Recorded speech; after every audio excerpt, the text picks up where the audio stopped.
Morning, good afternoon, and good evening, everyone, depending on where you are in the world. My name is Nico Enslin. I'm a neurosurgeon based in Cape Town in South Africa. And it's a wonderful honor for me as part of the executive committee of SA Child based here in South Africa to welcome you all to this webinar and this wonderful workshop that you have planned.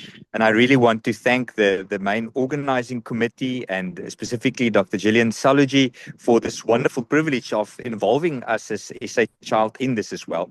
Gillian is one of the founding members of SA Child, and this is one of the sort of children's or child, what would one call it, projects that has formed from that.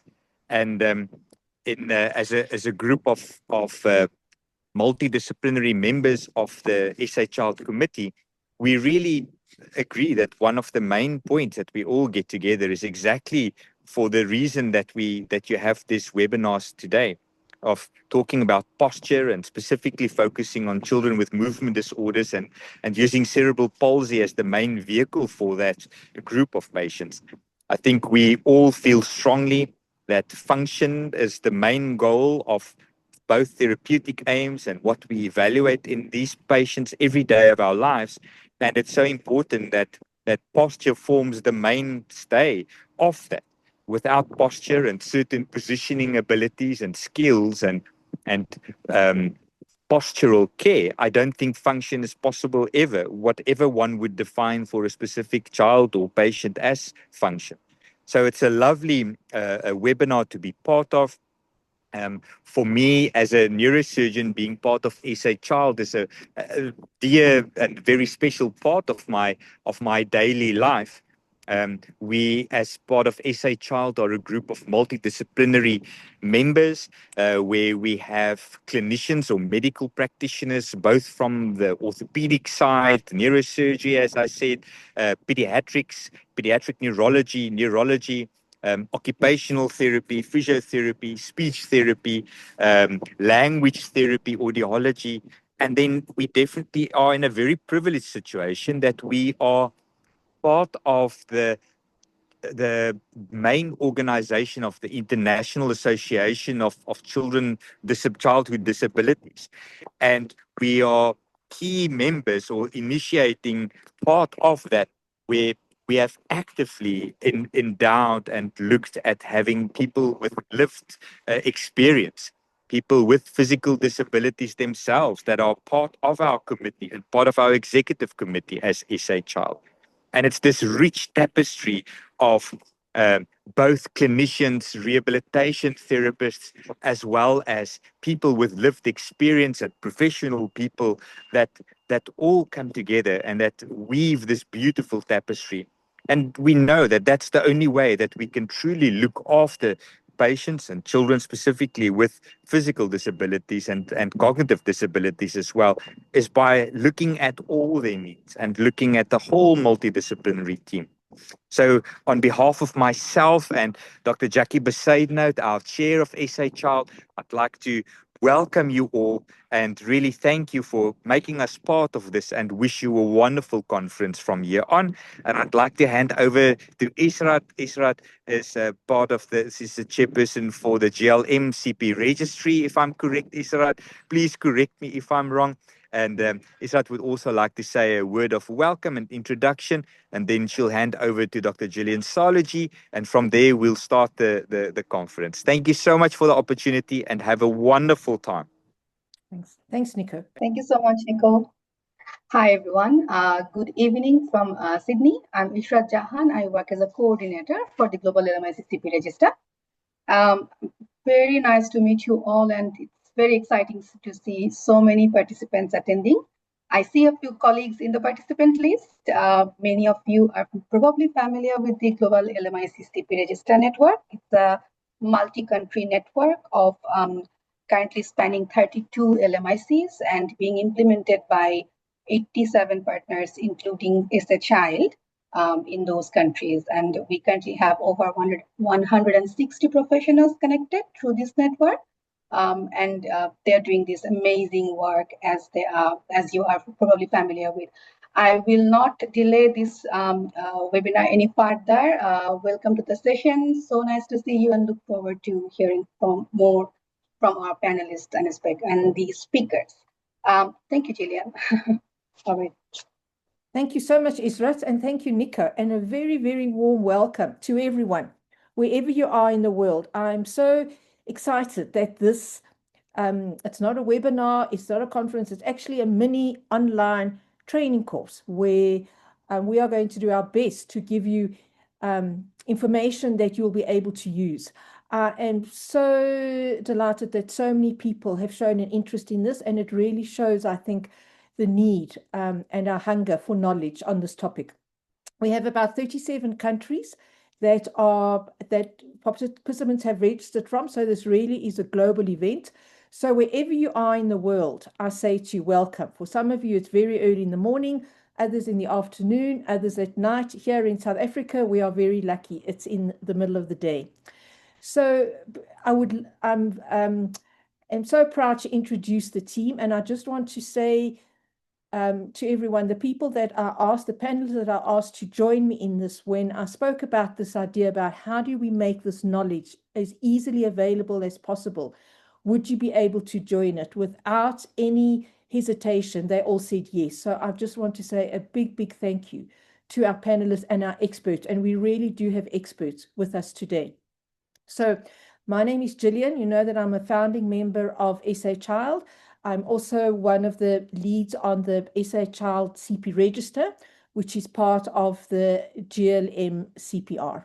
And I have spent most of my career working in resource-constrained settings, many countries in Africa.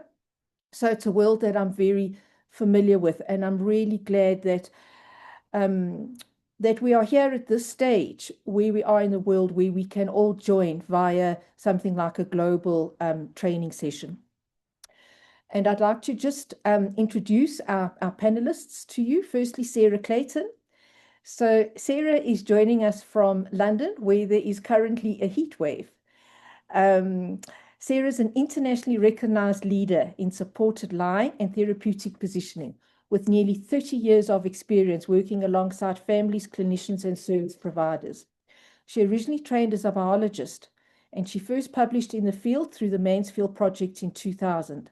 As a mother of a young woman with a complex brain injury, Sarah brings both her professional expertise as well as lived experience to her work, championing practical, evidence-informed solutions that improve health, comfort, and participation. She's the co-creator of the sternospinal line model. She's influenced NHS, that's the National Health Service in the UK, guidance, and she was recently awarded the Association of British Paediatric Nurses Award of Merit for her contribution. It is such a delight that Sarah is with us on this. I'm sorry that I didn't get to know about Sarah and her work when I was a young therapist. So many things we could have avoided, but I'm really excited. You have really revolutionized the way that we look and understand postural care, particularly supported lying. So thank you so much for being here with us. Kabi Kricher is a Johannesburg-based occupational therapist with a passion for pediatrics and family-centered care. She's got 15 years of experience across the public health, private practice, schools, and the nonprofit sector. And she's dedicated to empowering caregivers with practical strategies to support their child's development. Kabi is also the co-founder of Sukumani Dream, a nonprofit organization providing affordable standing frames to children in resource-constrained settings. So Kabi and I worked alongside each other for a long time when we worked with Malamulele Onward, which is a non-profit organization working in resource-constrained settings in South Africa. So that's really where we cut our teeth on some of the issues we are discussing today. And Kabi has a special interest in how to work with caregivers. And she also, as I said, started this amazing project of producing low-cost standing frames. So thank you, Kabi, and welcome. Elsha Scheffler is a physiotherapist based in Stellenbosch, South Africa. She has over 25 years' experience in disability and wheelchair service delivery. She was a consultant to WHO and UNICEF on the wheelchair services, product standards, and guidelines, and served on the advisory board of the International Society of Wheelchair Professionals. Her experience spans high-tech, imported products, locally produced devices as well as low-cost alternatives. And she's committed to matching the right wheelchair to each user and to sharing her expertise through training. She's the co-author of the WHO wheelchair service training packages and lead author of the South African training packages. So in Elsha, we really have the expert on seating, combining her experience both with the high-end devices as well as the low-cost solutions. And I want to say, I can't tell you the countless times that I have phoned Elsha from the middle of a rural homestead somewhere saying, please help me.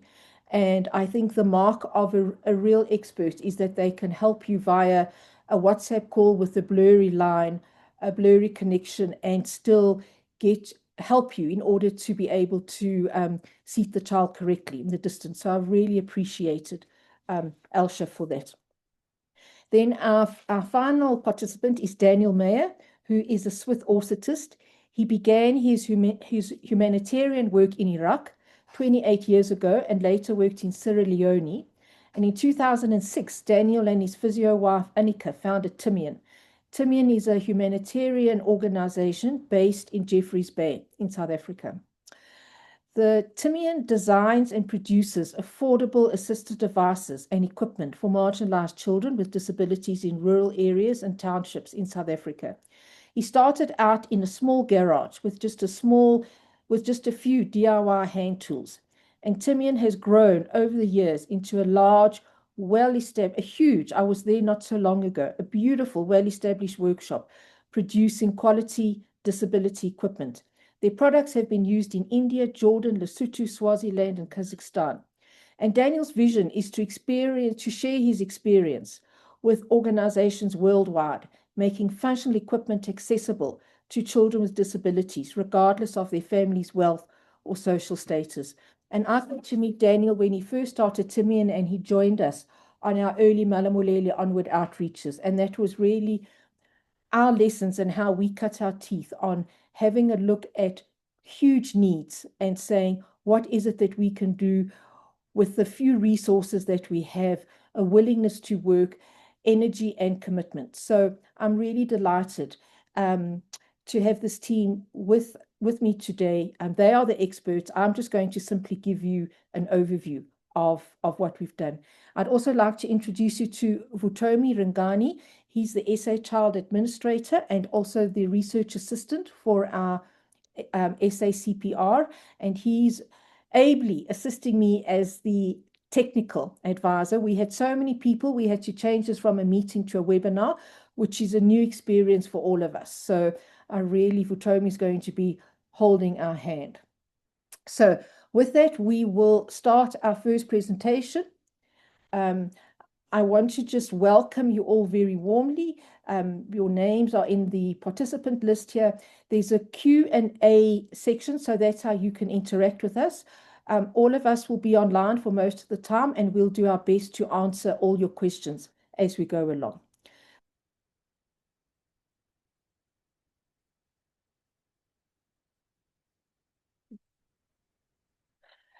So we are going to be together for 2 days, 4.5 hours today and 4.5 hours tomorrow. And you've seen what the title is. What we're going to be focusing on is a postural management for GMFCS 4 and 5 children with severe cerebral palsy in low resource settings. And I think that's what we all have what we have in common. And our theme for this is to say that good postural care does not require expensive equipment. It rather requires good clinical reasoning. I have introduced the team to you. And then to say why this talk. So this was the picture that I used when we advertised the course. And I want to know if, and I'm not smart enough to have done a poll here, but I wanted to know how many of you, when you saw this picture, thought that this was acceptable, that this looks quite okay to see how this young teenager is being fed. And I would hope that if I'd had a poll, that all of you would have said, absolutely not. This is not comfortable and it's not safe. And it's not dignified either. So I recently did some research or followed up children that I had seen when they were much younger and what they look like now. And this was one of the young ladies that I saw. And this is over a lifetime, 20 years, 20 plus, more than 20 years of working with children and young adults with cerebral palsy. And we've all seen the consequences of not taking postural management seriously. And I was really horrified at children I had seen and where they were now. And I'm saying it doesn't have to be like this. So my sense about putting this training course together is that how can we together turn the tide and ensure that the children, the youth, and the adults we serve remain comfortable, pain-free, and able to participate. I also want to say that none of us have got all the answers, but we've had over 300 people registering for this training session. And I think 300 people together we can turn the tide. Together we all have something to offer in order to make a difference and to say that accepting postural deformities and children who are, or young adults that are in pain and discomfort is not acceptable, and we are going to stamp it out. Where are we going in this online training course? So these were the original objectives: to understand the core principles of 24-hour postural management, to learn how to assess postural patterns and identify postural risks, to develop clinical reasoning skills for solving complex postural problems, because we're looking at level 4 and 5, and to explore low-cost and locally feasible postural management solutions. So that was the objectives that we set out and were set out in the flyer. And then the question that I asked when you registered for this webinar was, what is it that you wanted to know? And this is a summary of what people wanted from this. How do I assess posture properly? What can I do with very little or no equipment? What if the child already has a severe deformity or high tone? How do I manage posture across the whole day? How do I get caregivers to understand and follow through? And which devices or APT solutions should I use? And how do I choose? And how does posture link to feeding, participation, and communication? So I think what you want to know, I think, is very well aligned with our objectives. And we as the team are going to do our best to ensure that these questions are answered by the end of tomorrow's session. Here's what the timetable looks like. It's 4.5 hours today.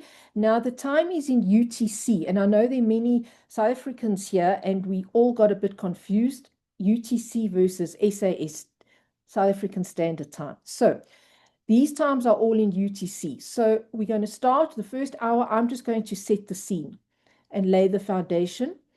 And then Sarah will give us a 2-hour talk on supported lying. And then we'll followed by Kabi, who will spend 1.5 hours talking about standing. And then tomorrow, Elsha will talk about sitting and seating. Daniel will talk about assistive devices. And then we have an hour together where we want to reflect on things we haven't covered, things that you want more information about. If there hasn't been time during the presentations to ask a speaker question, we've allocated that time. So that's where we are. That's what our plan is for today and tomorrow. So sit down. I hope you've got something to drink, or I hope if you're at lunchtime, you've got something to eat, and join us as we start. So who are we talking about? Okay.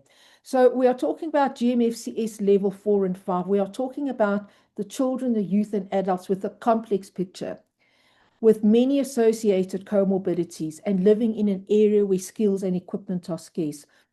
And why I've put this up as a separate slide is there's a lot of pressure on all of us that we have to deliver evidence-based medicine. And when you look at evidence-based medicine, and not evidence-based medicine, evidence-based interventions, our therapy needs to be evidence-based. Our intervention needs to be evidence-based. And then you have I always feel guilty. Am I doing, what is this evidence-based? And I go and look for the evidence, and I see, firstly, most of the evidence is for level 1, 2, and 3 children. Most of the evidence is for children living in high-income areas, because that's where the research is taking place. However, with ISRAT and the GLM CPR, we are going to change that picture.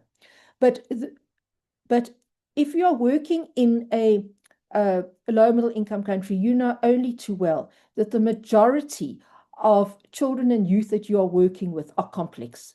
They haven't had much access to resources and to therapy, and so they end up with a very complex picture of cerebral palsy with associated comorbidities, CVI, cortical visual impairment, feeding problems, communication problems, um, and living in areas where there's little access. So that's what our focus is. And I think all of you who have joined this webinar today, that's why you've come, because these are the people that you are working with, and there's not a lot of information out there that says where do we start and and how do we do better than we're doing now.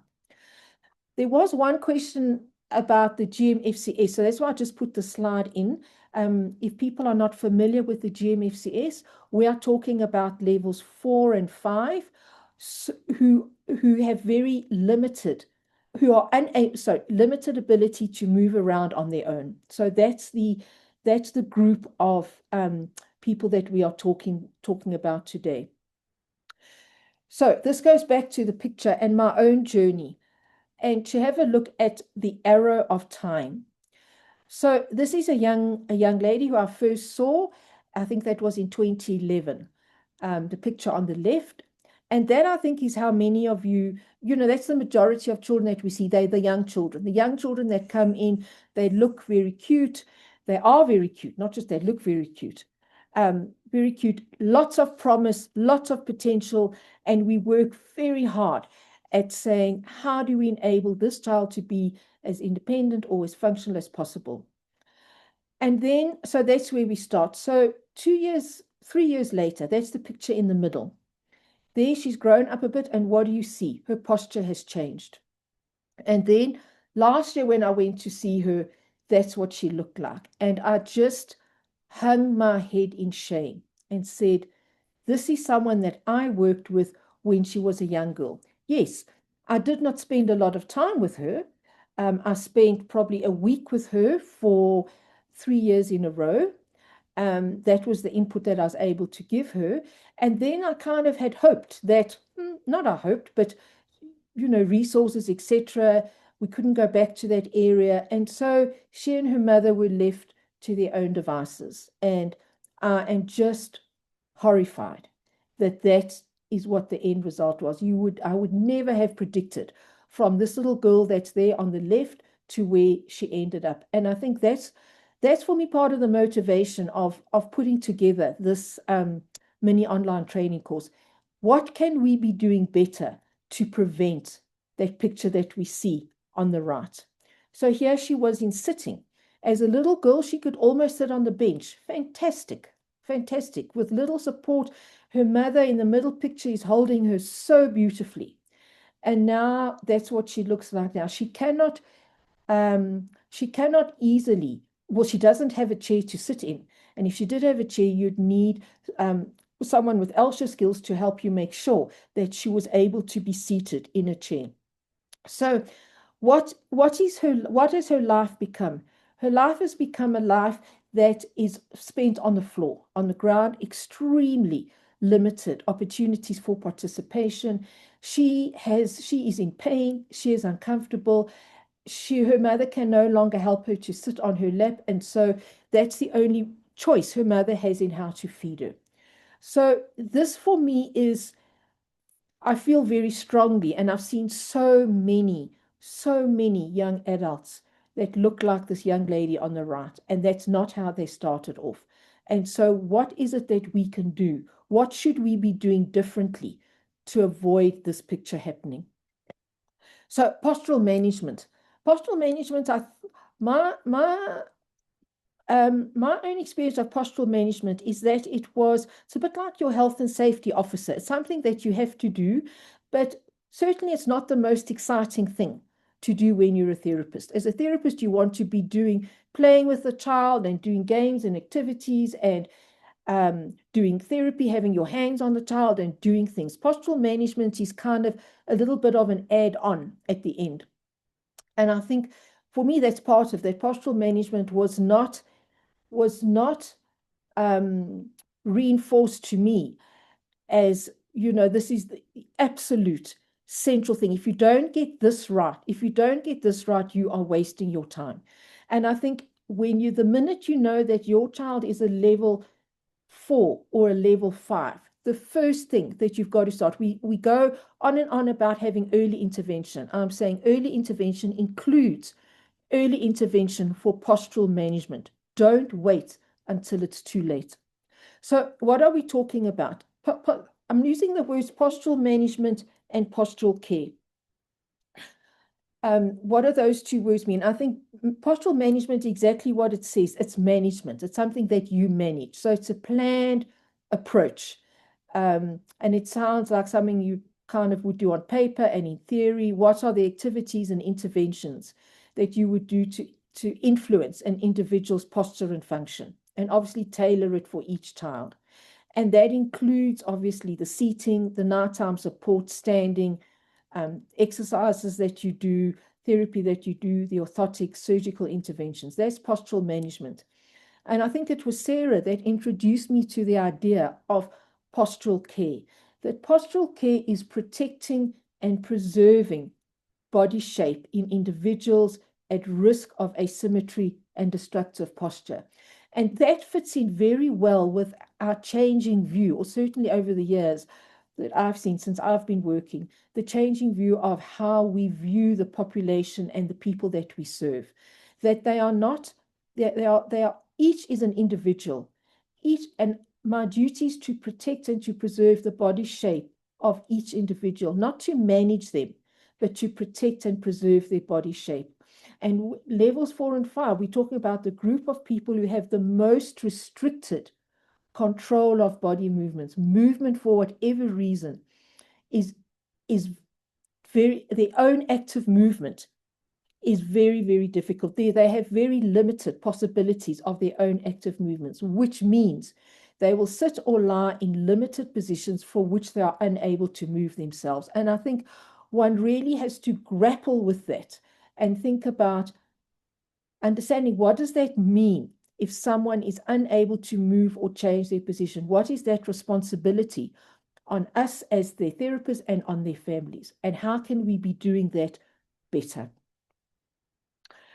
When it comes to postural management and postural care, I've often encountered, or I still encounter, very much a silo approach where you have the clinicians. So I would count myself as a clinician, as a therapist that understands, and my background is very much with cerebral palsy. So it's understanding what, as a therapist, what kind of CP this child has, what are the principles of intervention, what am I going to do, so I can understand that child and that child's body really well.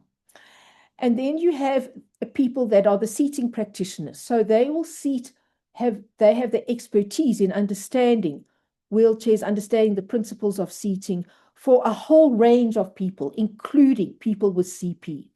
So usually as a clinician, you go off to the seating practitioner, or you refer someone to the seating practitioner and you say, help me to seat. That's if you're lucky enough to have a seating practitioner. And then there's the orthopedic workshop that makes the equipment. And I have seen so many orthopedic workshops that make equipment, make molds, make things, but quite often I find they don't always work as well as intended. And I think it's because we all work in isolation. So what I'm hoping that through how we're going to present this course together, we're putting the puzzle together. So I'm going to start off by giving you some information about just a broad perspective of where we start when we're working with children with cerebral palsy level 4 and 5. What's our starting point? And then we will have a look at what are the principles of postural management and put that together with what are the assistive devices we can use. So it's about trying to bring everything together. As a starting point, before we get onto postural management and postural care itself, I think it's important that we've got to let go of old ideas, that there's been some wonderful papers by Peter Rosenbaum and others about what are our contemporary perspectives about how we view people who have cerebral palsy. And I think it's important, it's essential that we've got to let go of some of the old ideas. And some of the old ideas I'd like you to let go of today and tomorrow is that there's such a thing as a CP chair. You know, we make CP chairs, we refer the child to the orthopedic workshop for a CP chair. That good sitting is 90, 90, 90. Hips at 90, knees at 90, ankles at 90. That a mainstay of intervention for level 4 and 5 children are passive movements. Passive movements being, I stretch you, this repetitive stretching kind of movements. That there's absolutely no place for that, and none of us should be doing that. But sometimes if that's all you've been taught, it's very hard to say, well, don't do it unless we give you something else to do. The other idea to let go of is that intervention is about exercises. And I'm speaking here to many of the therapists. I think a large number of the audience here today are therapists. And that as therapists, we often say, or when you see a mother, you say, show me the exercises you've been doing. And that our management and the way we look at CP is all about doing exercises in the hope that we are going to somehow fix the child. So I also want us to get away from the idea that our intervention is about doing things to the child and about exercises that we expect parents to carry on at home and then get really upset when they seem to have forgotten what to do or it looks like they haven't been doing it without asking, well, why did we ask them to do that in the first place? Embracing current thinking. There are 4 points that I just want to lift here. And that firstly, it's child active. Child active, and they talk about, the literature talks about self-initiated movement, which is great, noble, it's important, but really hard when you've got a GMFCS level 5 child. But I think the point is still there to say, what am I doing with my therapy? How am I getting the assistive devices, the postural supports to work? How is that helping this child to be doing a little more for himself or making movement just a little bit easier for this? So it's always at the back of my mind, I'm thinking, what do I need to do to make the little bit of movement that this child has? How can we harness that best? Collaborative and functional goal setting, I've got a slide on that, and that it's no longer a set of exercises, but it seems, and I think this is particularly valid for your level 4 and 5 children, where we talk about caregiver coaching, and that CP becomes a way of life. It's not a set of exercises. And all of you, I know, have been drilled with the ICF, and where the end, what we want to achieve for everyone, what we want for ourselves as human beings, and what we want for everyone is, how do we feel included? How do we feel a member? How do we feel that we are participating in the life that's going on around us? So we need to shift our thinking. We need to shift our thinking from what is wrong with the child and how can we fix it. Cerebral palsy is not something we're going to be able to fix. And we all are in this field, lots of hope in our hearts. We really want to help. And it's really, really, really hard to accept that we can't fix the children. But we've got to stop seeing the children as there's something wrong with them and we need to fix it. And instead, look at what's important to this child, what matters to this child and this family, and how can we help them to achieve it? And I think those questions, are, if we start asking ourselves those questions, it will change our approach. It will change our approach for looking at the level of impairments. What's wrong in terms of range of movement? What's wrong in terms of tone? What's wrong in terms of asymmetry? All the things that are wrong. Child can't do this, can't roll, can't pick up his head, can't support his trunk, can't use his hands. Looking at, well, what's important? This child's life and this family's life, what matters to most? And what's my role in helping them to achieve it? And this was a quote that I found, that the best goals are not those that are easiest to measure. They are those that make the greatest difference to the child's and family's everyday life. And I think, talking as a therapist now, we have to be really humble in recognizing that the best that we're not going to be able to take all the problems away, but we need to recognize that our role is about making a difference to that child and that family's life. And that brings us on to parent coaching, that the most effective intervention happens between therapy sessions. And I think this for me is so powerful, particularly when you're working, especially when you're working in a resource-constrained setting where you have little time with the children, the mothers and children have little access to you. So it's not the 1 hour that you may spend in the therapy session when the child comes to see you. And often if the child has come to see you, they've traveled quite a long way to get to you. It's not that 1 hour that you see, but it's the 100 hours that in the child's day and week when you are not around. So I think thinking about that as well, it's not about what I do when I'm here with the child, but it's what I'm doing and how I am passing on the skills to the people that know this child best. And that children learn through everyday activities. So we need to be understanding what are their routines, what are their everyday activities, and that practice in the home setting.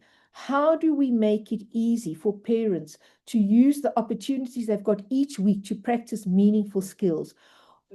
Whether that is, whether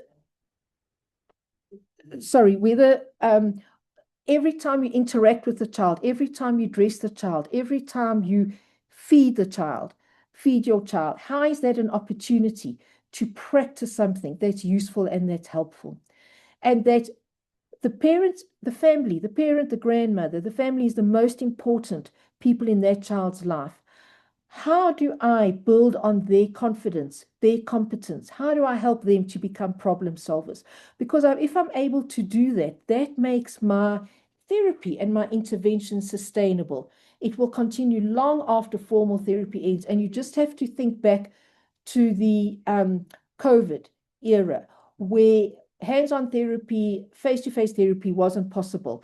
And so parents were left to their own devices with the knowledge that we had given them. And that was quite humbling to see sometimes how little of what we had shown parents was actually useful. So parent coaching is that I coach the parent who then is the main caregiver to the child. So the goal is not to make parents into therapists, but to help them recognize and use the opportunities that they already exist in everyday life. At Malamulele, our mantra was CP is a way of life. How do we do everyday things? And this is particularly useful for your level 4 and 5 children. Everyday activities. How do we make them? How do we make this as useful and as helpful as possible? So my role as a therapist changes from the expert who treats the child to become the coach who empowers the family. Collaborative goal setting is about working with families, not deciding for them. And there's a wonderful term that I recently learned from a parent in Australia, that what parents want is a reciprocal relationship. And that's why there's this circle here. The arrows work both ways, that the therapist brings the clinical expertise, the family brings expertise about their child, their priorities, and what they want in daily life. So the therapist, as Peter Rosenbaum says, or he quotes from one of the mothers, parents that he's worked with, that the therapist has her textbooks, the family have their storybooks. But it's by putting that together that we're going to do something that's useful and meaningful. So collaborative goal setting is a shared process in which way it's possible for the child, but the family and the therapist work together to identify those things that are meaningful to the child and the family. Our ultimate goal is about how do we make it easier for this child, this young adult, to participate in everyday life. And that our goals should be realistic, achievable, all about SMART goals, and they should be based on what's important to the family and what matters to the family.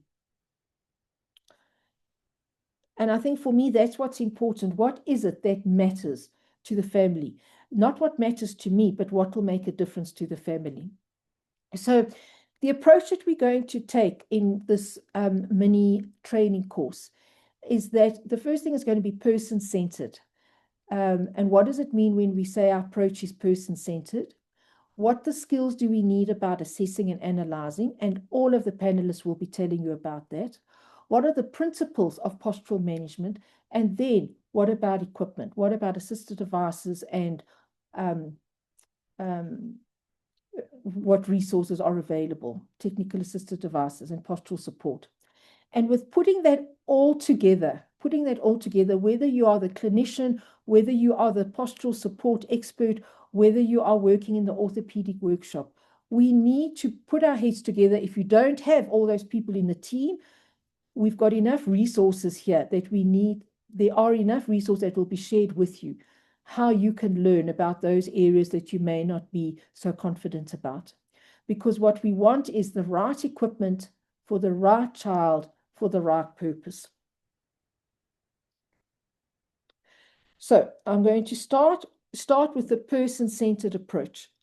Person-centered approach is about what matters to this child, what matters to his or her family, what's important to them. And now I put my hat on as a therapist and I say, person-centered approach, what is this child's body always doing? This child's body is absolutely unique. And so, you know, it's not a one size fits all. And as you'll see through all the presentations, we've got to analyze and assess this child. What is this child's body always doing? And why is he moving in the way that he's moving? And then what's likely to happen over time? And here, I've got two pictures here. So the picture on the right at the bottom is when I first met this young man, and he was in his 20s there. And then when I went to his house, I asked him for a picture of what he looked like when he was younger. And that's the picture he showed me on the left. Okay. So he was provided with a device. But what was the purpose of the device? Was it set up for him correctly? And this was this was 20 to 30 years ago. Those were the days where we were just happy that we had a wheelchair. Wow, we've got a wheelchair. Great. Without much thought into how do we make sure that this wheelchair protects and preserves this child's body shape. So person-centered, it's what matters to the child, and do I understand what this child's body is always doing? And this is the language that I've used as a therapist. I want to understand rather than trying to understand classifications. And when I work with parents, you try and use simple everyday language, like what is the body always doing? So the words that I use is the body always stiff? Is the child's body always pushing back? Is a child's body twisted and asymmetrical? Is a child's body moving too much? Is a child's body sometimes stiff and sometimes floppy? So that is your starting point. What is this child's body always doing? And that's what you've got. And the mother, the child, just by observing and by looking, observing. What's the main thing? Is the child's body mainly stiff? Is he mainly pushing? Is he moving too much? So how do we recognize a stiff child?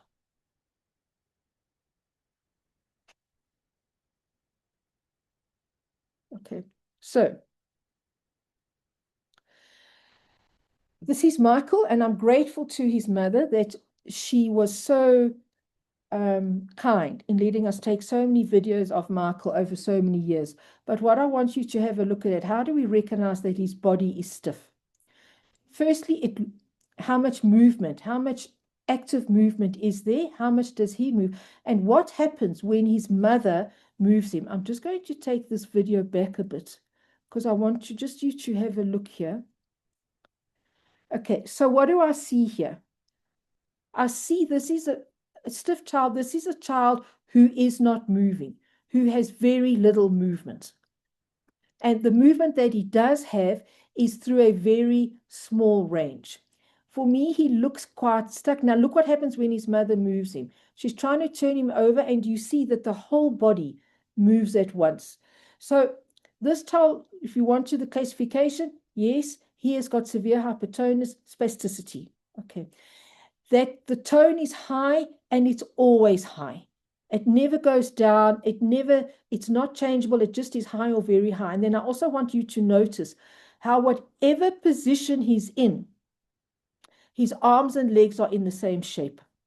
They don't change. The patterns of movement don't change. Okay. So I'm going to just play that again for you so that you can just see how we recognize it. Because for me, it's really important when we are going to decide how to help a child and what kind of postural support to give him, we understand what he's doing. So what I see about him, he doesn't move. He's always stiff. His tone is high. He moves as a block. There's no dissociation. And the other thing I note about him that typically he's very flexed. His posture is very flexed. Hips are flexed, knees are flexed, shoulders are coming forward, elbows are flexed. Okay. He doesn't easily adapt to being in equipment. Here, his mother's been able to stretch him out, but look what happens when she lifts him up. The patterns don't change. Okay. So that's how we recognize a stiff child. Right. So the next thing I'm going to show you is how do I, as a therapist, manage, work with a stiff child? What I've got to do is I want to make movement easier for the child, but I also want to make the movement easier for his mother because she's the one that's got to dress him and undress him every day. So when I'm working with a stiff child, I'm saying, what do I need to do to make this child's body looser? And here are some ideas of how to make, okay, so this isn't a lecture on handling, but I wanted just to give you the principles of how to, firstly recognizing this is a stiff child, and then saying, what does that mean for this child's postural management? So children that are stiff are very flexed. So what I want to do is try and get as much extension as possible. And that's what that first video showed, how I was trying to stretch the child and get more. I'm not going to sit and do passive movements. Passive movements are just going to make that child stiffer. What I am going to do is move the child. Okay. So the things to remember when you are handling a stiff child is to move, to twist, and to stretch. And how I'm doing that, and this was quite a long video, and I've edited it down to 1 minute. But I wanted to give you some ideas of what I mean when I say we stretch, we move, we twist. I'm not going to bring the massage into that now, but that's another intervention that you can use together with this. But I want you to see how the whole time, let me just play that again, just some ideas here. So if I stop there, okay, I've got the child as extended as possible. Okay. Those hips were very flexed. How do I try and extend those hips? Then I'm stretching the body out, stretching the body out. I'm moving the child and I'm also twisting. Okay. So movement, and there's again, moving the child against my body, moving, twisting, and stretching. Okay. And then some general ideas here of loosening. Okay. So I'm using that little towel to help me anchor the pelvis. I'm moving the trunk first, moving, and twisting that body. I'm not starting with the arm and trying to take the arm out. I'm moving that body, side to side movements with rotation. Look at my hands, giving the child a lot of support and going slowly. It's about movement. I want to try and make this body feel softer. If the child's body feels softer, it's going to be easier for him to tolerate and be placed in equipment. Okay. No, there's passive stretching, but that stretching is with rotation and with movement. And at all times, the child is not crying. I'm going with the child. The child's tone is not increasing as I'm doing it. So those are some ideas there. So a child who is stiff, we recognize a child who's stiff, always in one position, quite flexed. The patterns of movement are quite recognizable and they don't change. So child who's stiff, what do I want to do? I want to move the child, twist, rotate, and stretch. Not passive stretch like this, but a stretch with movement and with rotation. And then I can add an element of massage as well. What does that mean? So here is that same child who I've just shown you in the video. This is what he looked like before we started, all flexed, okay? So the principles for postural management. So let me go to the pictures first. By the end of that session, we had been able to get him just a little more extended and less flexed. Okay. So the principles for postural management, I've got to reduce the effort. So the equipment that I provide the child in must give the child the right amount of support so that he's not going to become stiffer. And that if he tries to move or he tries to play or he tries to move his hands, the effort of moving, because he's well supported, he's not going to make his body stiffer. I want the equipment to make active movement as easy as possible. So give the child enough support that if he does try and move his head, if he does try and knock something over, it's not going to make the rest of his body stiff. Most importantly for your stiff children is the variety of positions. Okay, because the children often are flexed, and if they in sitting the whole day, you're just going to increase the flexion. So the key for the very stiff children is a variety. So what's a good supported lying position? This is without Sarah's beautiful equipment. How would this child sit? Would standing possible for this child? So think about the variety of positions, and you want as much elongation. That I think is key for the children that are very stiff, your spastic children. You want as much elongation. Here, we've also used some soft splints. I think Daniel and Kabi will also mention them, that once you've got some range to apply a soft splint. Okay, so those are the stiff children. The other group I'm going to talk about, I'm talking about just the two most common groups that I've seen, the children who are stiff and the children who are dystonic. I'm not going to touch on the choreoathetoids, the ataxic children, the floppy children. We're just going to focus on the two biggest groups. So recognizing a child who, the dystonic children, is a children that's sometimes stiff and sometimes floppy. So here you see these three pictures in the middle. He looks so stiff. In fact, you'd think that he was spastic. But then the next minute he becomes very floppy. So it's the child who's got this fluctuation of tone that goes from very high to very low. They're the children that push back a lot. Push back. They're the children that are also very asymmetric, that have very extended postures, end of range postures and asymmetry. One leg bent, oops a daisy, one leg straight. And your twisted asymmetrical posture. So this is the dystonic child. That's how you recognize the child. The stiff child, the patterns are all the same, always the same. Flexion, flexion, flexion. So therefore, you've got to think in the other positions throughout the day, how do I get more extension? The dystonic child is the one that sometimes, and the spastic child is always stiff. Your dystonic child sometimes stiff, sometimes floppy. Asymmetrical, twisted postures. So I'm going to show you a video of a child at home with his mother. And he's one example of a dystonic child. You can see there's movement. He's got extreme ranges of movement. He's pushing back. He really wants to talk to me. He's trying to tell me what he wants to do. So his body becomes very stiff. And you can imagine what happens when you want to try and lift him up. It ends up you and the child fighting each other. Now, I want you to see his mother's going to come along and pick him up. So I hope you agree that he's dystonic. He pushes back, he's asymmetrical, he's got wide ranges of movement. Now, there he is on the bed. Now, just watch how she picks him up.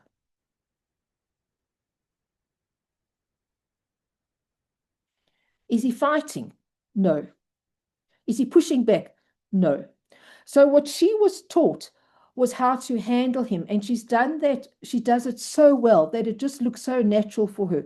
There's no, and I'm sure many of you who've worked with dystonic children, as you work with them, they just fight against you. You put them in equipment. They just push back all the time.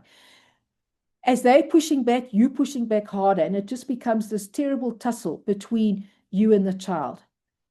So I want you to see how with the correct handling, what you want to do is to help this child's body to let go. So a stiff child, you want to make it easier for them to move. Let me go back here to the beginning. For a child who's dystonic, you want to help them to let go and to stop pushing. Okay, and there's a few little tips and tricks I can show you about how to do that. But I just want you to have a look again at how his mother handles him. She doesn't fight him. And also, the important thing is he trusts her. He absolutely trusts her. He feels safe with her. So the minute she starts handling him, he feels safe and he stops pushing.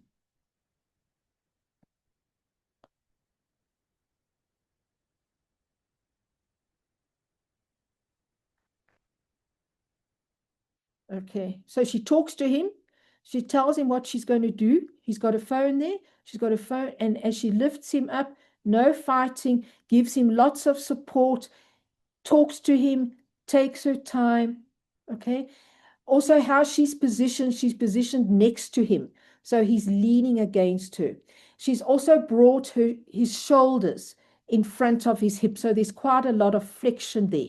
Because if you can give more flexion to this dystonic child, that will help them to stop pushing back. Okay, but look at how she's engaging him, how she's talking to him, how she's taking her time, and how she carries that through when he goes to go and visit his cousin and he's sitting there watching TV with her. No fighting, no pushing. Okay. So the key message here, yes, this is a 1-minute video. It doesn't happen in 1 minute. All of you know that. It takes much, much longer than that. But all I'm trying to give you is the idea that when you are looking at postural management, you have to have a look at what is this child's body always doing? Is it always stiff, always in one position, or with very little movement, or is this child sometimes stiff, sometimes floppy, asymmetrical? So for your dystonic children, that is absolute key. Give lots of support, lots of support. Don't fight the child. The minute you fight the child, the minute you give the child starts pushing, you put your hand there, the child pushes even more, he gets even stiffer. Don't fight the child. Work slowly, slowly. Give the child plenty of time. And here, work slightly off center. If you have a look at how she's sitting with him here, he's ever so slightly off center. He's leaning against her. Here, she's got her hand over his sternum here, bringing his sternum down and forward. Look at the support she's giving him here on the flexor surface, bringing him forward. Here, this is him sitting, this was some sort of couch, that he's sitting with lots and lots of support, lots of flexion here. Okay, and he's sitting, he's relaxed, he can participate. And here she is standing with him. Okay, so I'm very quickly giving you some ideas for handling, how you handle a stiff child, how you handle a dystonic. So the principles for postural management for the dystonic child is that the child needs lots of support.